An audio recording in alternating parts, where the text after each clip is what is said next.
ఆటోల వెనుక రకరకాల కొటేషన్స్ చూస్తూ ఉంటాం కదా సార్, ఎవరికి నచ్చినట్టు వాళ్ళు రాయించుకుంటూ ఉంటారు. హైదరాబాద్ లో ఒక ఆటో వెనకాల రాసిన ఒక కొటేషన్ ఇప్పుడు వివాదానికి కారణమైంది. ఆ కొటేషన్ ఏంటంటే, changing your religion is like changing your father అని చెప్పేసి, any one Born on this earth is a Hindu, జై శ్రీరామ్ అంటూ ఆ కొటేషన్ ఉంది సార్. ఈ కొటేషన్ మీద కొంతమంది అభ్యంతరం వ్యక్తం చేస్తూ పోలీస్ కంప్లైంట్ చేశారు. వెంటనే అత్తాపూర్ ఎస్ఐ ఆటో డ్రైవర్ కి కాల్ చేశారు. ఆ కాల్ రికార్డ్ చేశాడు ఆ డ్రైవర్. సోషల్ మీడియాలో ఆ కాన్వర్జేషన్ వైరల్ అయింది.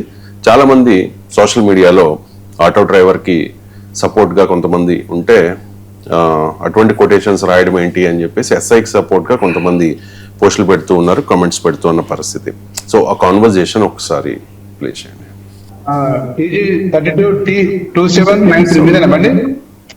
అవునన్నా, ఎవరన్నా మీరు ఎవరన్నా? మాట్లాడుతున్నా, సబ్ ఇన్స్పెక్టర్ మాట్లాడుతున్నా. చెప్పండి అన్న. ఎస్ఐ మాత్రం చెప్తాను, మీ అన్న కాదు కానీ. సార్ చెప్పండి సార్. మీ ఆటో ఎక్కడుంది? నేను హైదరాబాద్ లో ఉన్నా సార్. మీ ఎక్కడ మీరు ఉన్నది? నేను హైదరాబాద్ లో ఉన్నా సార్. ఏంటి సార్? నీ ఆటో నీదేనా? అవును సార్, నాదే. నువ్వు కాల్ చేసింది దేనికోసం తెలుసుకోవచ్చు కదా సార్. ఆటో వెనక ఏం రాసినా నువ్వు? సార్ ఆటో వెనకాల ఏం రాసినా? ఏమైనా రాసినావా? అవును సార్. ఎవరు రాయమని చెప్పింది నీకు అట్లా? అర్థం కాదు సార్. నీకు హైదరాబాద్ లో నాకు బండి ఎట్టినప్పుడు అవన్నీ రాయడానికి తెలియదా? అంటే ఇప్పుడు మధ్య బండి మీద రాసుకుంటుంది కదా సార్. కొటేషన్ రాసుకుంది ఎవరికి నచ్చినా వాళ్ళు రాయించుకున్నారు కదా సార్. నీకు ఏ ఊరు మీది? నాది వనపర్తి సార్. వనపర్తి. హైదరాబాద్ రూల్స్ అంటే కొంచెం వేరే ఉంటాయి. అది తెలుసుకున్నాడు. ఫస్ట్ నువ్వు నీ ఆర్డర్స్ తీసుకురా, అంత తీసుకురాండి. కంప్లైంట్ వచ్చింది నీ ఆటోనా? అది కంప్లైంట్ ఇచ్చిన సార్. నువ్వు ఫస్ట్ రాబాబు, నీకు చెప్పాలి ఏంది? అవును సార్. లేకపోతే మేము మమ్మల్ని రమ్మంటావా? అవును సార్, కంప్లైంట్ ఇచ్చింది. ఎవరు ఏంటి కోసం ఇచ్చిండ్రు? నువ్వు ఏం రాస్తున్నావు తెలియదా? అవును సార్, నేను అడుగుతున్నా కదా సార్. ఇప్పుడు ఎవరు ఇచ్చారు అనేసి నీకు అవన్నీ చెప్పదు. కంప్లైంట్ ఇచ్చింది చెప్పు. మాకు 100 వచ్చింది, మాకు ఇన్ఫర్మేషన్ వచ్చింది, రాను రా అవన్నీ చెప్పారు. కొన్ని చెప్పకూడదు అట్లా. అవును సార్, మీరు ఏమైనా తెలియదు ఎట్లా వస్తుంది చెప్పండి సార్. నీకు తెలుగు అయితే అర్థమవుతుందా? నువ్వు రాసుకునేది చట్ట ప్రకారం నేరం మాట రాసుకోకూడదు. అవును సార్, నాకు అర్థం అవుతుంది. నేను చెప్పేది అదే ఏంటి కోసము ఎందుకు కంప్లైంట్ ఇచ్చారు? నువ్వు ఏం రాస్తున్నావు చెప్పు. అసలు చదువు ఏం రాసుకున్నావు? ఏం రాశా సార్ నేను? అసలు చదువు నువ్వు తెలుసు చదువు చదువు. సార్ నీ ఆటో వెనకాల ఏం రాసుకున్నావా? చదువు అంటున్నా. ఏం రాసుకున్నావు తెలుసా నీకు? తెలుసు సార్. ఏం రాసుకున్నావు చెప్పు. ఒక నిమిషం చెప్తా సార్. చెప్పు. చదువుతున్నావు ఏమన్నా నువ్వు? చదువుకున్నా సార్. ఎంత చదువుకున్నావు? 10 చదివినా సార్. 10 అయినవా? ఏం చదువుతున్నావు? ఏం రాసి చెప్పు చెప్పు. గడ్డ మీద ఒట్టిన ఎవరైనా జై శ్రీరామ్ అంటే గడ్డ మీద అంటే హిందూ అంటే వేరే వేరే ఉంటుంది ఎట్లా? నేను అనట్లేదు కదా సార్. అది నువ్వు రాసుకున్నా దాని మీనింగ్ అదే బాబు. నువ్వు రాసుకున్న దాని మీనింగ్ అదే. నువ్వు ఓకే దేశం అంటే రాసుకున్నావు, problem. Anyone born on the earth అంటే ప్రపంచంలో పుట్టి ప్రతి ఒక్కరు హిందూ అని చెప్పి రాసుకున్న దాని మీనింగ్ అది. అది ఎట్లుంటుంది అంటే పక్క వాళ్ళను మనోభావాలు దెబ్బతింటుంటే అట్లా రాసుకోకూడదు, ఉండకూడదు. అయితే గడ్డ మీద పుట్టిన అనేసి అది గూగుల్లో కొట్టిన నీకు అది వస్తుంది. గూగుల్లో కొట్ట పక్కన పెట్టి నువ్వు అంటే బెటర్ రాసుకో, అందరూ అట్లా.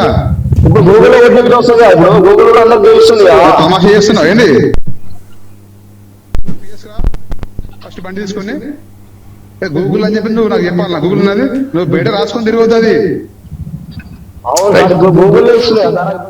రైట్ సార్, ఇక్కడ అంటే అతని మీద దాడి జరిగింది ఆటో డ్రైవర్ మీద అని జరుగుతున్న ప్రచారం సార్. వెంటనే భారతీయ జనతా పార్టీ ఎంటర్ అయిపోయింది. ఎందుకంటే జై శ్రీరామ్ అని పెట్టారు కదా దానిలో.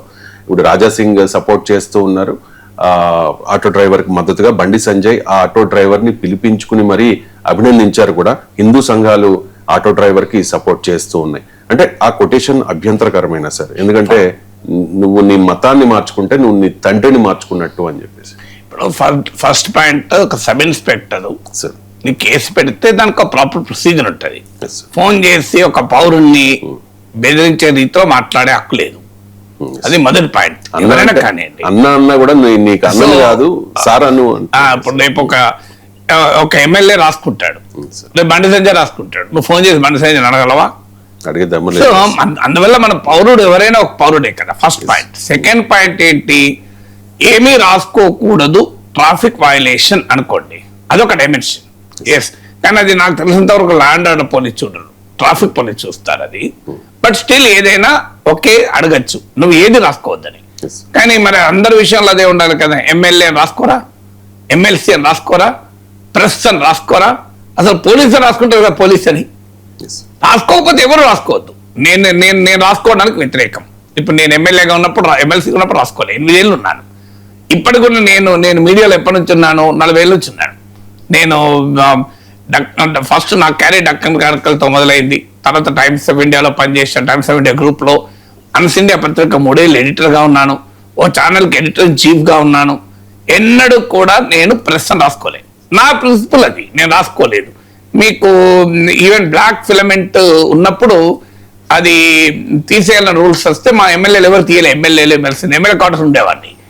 మరి ఎవరు తీస్తలేరు నా డౌట్ వచ్చేప్పుడు కమిషనర్ ట్రాఫిక్ ఉండే సివి ఆనంద్, ఇప్పుడు డీజీపీ, ఫోన్ చేసి అడిగాను, సార్ మరి ఇది రూల్ ఏంటి సార్ అని.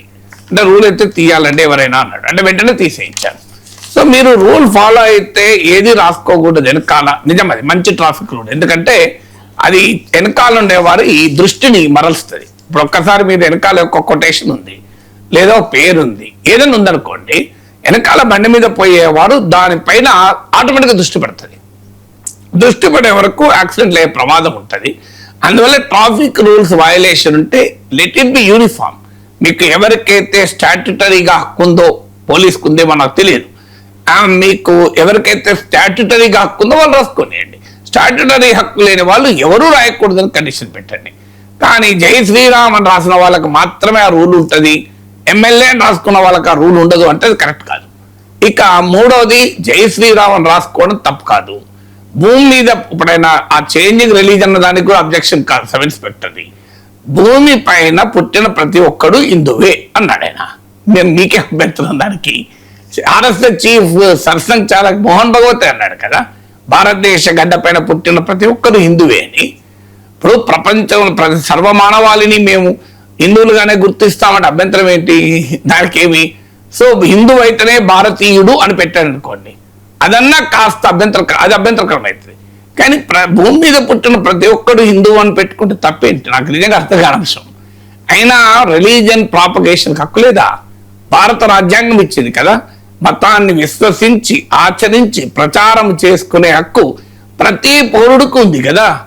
మీకు ఓపెన్ గా నీకు మతపరమైన ప్రచారాలు జరగడం లేదా? మత ప్రదర్శనలు చేయడం లేదా? మతపరమైనటువంటి మైకులు పెట్టుకొని ప్రచారం చేయడం లేదా? మీకు ఇవన్నీ ఓపెన్ గా జరుగుతున్నాయి కదా. మతానికి సంబంధించిన పోస్టులు పడడం లేదా?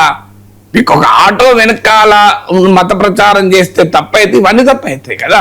ప్రతి భారత పౌరునికి freedom to profess, practice and propagate religion, ఇది ఫండమెంటల్ రైట్. ఇది అయితే ఇతర మతాలను కించపరిస్తే తప్పు లేదు. ఇతర మతాల పట్ల విద్వేషపూరితంగా వ్యాఖ్యానించిన చూపిన తప్పు, అది తప్పు.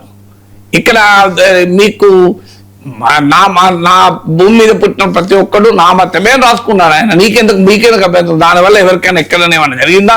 పోనీ ఎవరినైనా మతాన్ని బలవంతంగా మార్చమని చెప్పాడా? మీరంతా బలవంతంగా హిందూ మతంలోకి రండి అని చెప్పలేదు కదా. బలవంతపు మత మార్పిడి తప్పు. ఈవెన్ వాలంటరీగా మతం మార్చుకున్న తప్పు కాదు మన దేశంలో, రాజ్యాంగ రీత్యా అది allowed. Voluntary conversion of religion is not a crime. Forcible conversion of రిలీజనే. ఇప్పుడు ఆటో డ్రైవర్ ఎవరైనా ఫోర్స్ చేశాడా? లేదు. నా కారులో నువ్వు హిందూ అయితే, నా ఆటోలో హిందూ అయితేనే ఎక్కువ అన్నాడు, అల్లే కదా. అందువల్ల మనం అనవసరంగా ఒకే మత మార్పిడికి వ్యతిరేకంగా ప్రచారం చేయదలుచుకున్నాడు.